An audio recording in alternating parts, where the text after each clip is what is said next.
Alright guys, I want to discuss groupings of your rolling stock. I have an idea to save on the expensive couplers by just using the expensive couplers on the ends of groups of cars and then the dummy couplers in between. These of course aren't set up yet. I still got a lot of work to do on that. So working on the layout.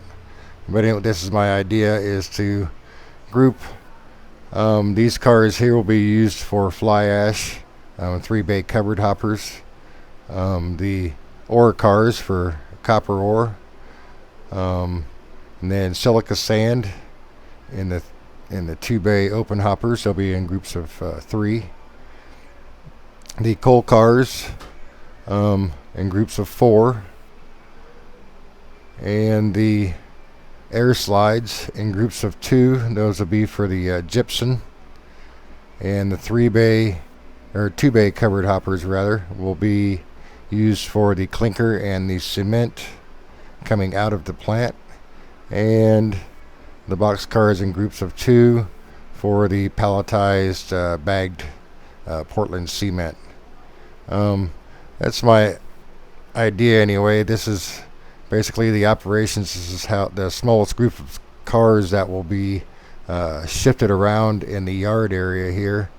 Of course there'll be larger groupings together, but it's my plan to kind of conserve a little cash on the expensive couplers, and I figure anyway this is how the cars are going to be shoved around.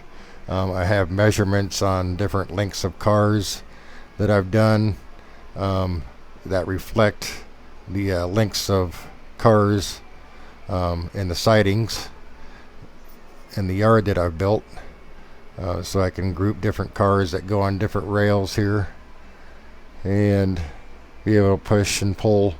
Eventually I'll have 2 engines up here, so it'll be some organized chaos going on, but I suspect I'll probably really only constantly use 1, but I want to set it up for 2 anyway. But that's my plan anyway, is how I'm gonna get everything up into the yard here, and I guess in my last video I messed up and told you the wrong sequence of these my entrance and exit track. The first line will be used for empties. That's the outgoing track, or basically the empties or the fulls, whichever they are. That's basically the outgoing track. The incoming track will be the one that's split, so that when it arrives I can go ahead and split those cars just right in half. The length of my cars should are all the rolling stock together. My plan is to have it about 80 inches long or so, and each one of these sidings down here are 40.5 inches long, so that'll work out pretty good. That's how my plan is. I told you that wrong in the last video. Sorry about that, guys.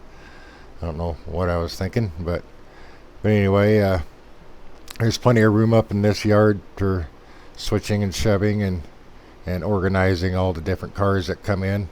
This back one here is the waste materials. I still have to cut that one off. I'm going to cut it off back at about the X, which is about 21 inches or so. I may go back another inch or 2 also. There's still plenty of room. Plenty of space around here. The sub cars working. Yeah, there's plenty of space up here. But as you can see, there's a lot of sidings up here, a lot going on in the cement plant. There's places for I think about 14 different types of load in, load out availability, so that's a lot of different cars, a lot of switching around, which will be a lot of fun once you get everything up and running here, which shouldn't take too much longer. Well, let me know what you guys think about the grouping of cars. Haven't really heard too many guys talk about it too much, so maybe it's just me because I'm thrifty. Thanks for watching, guys.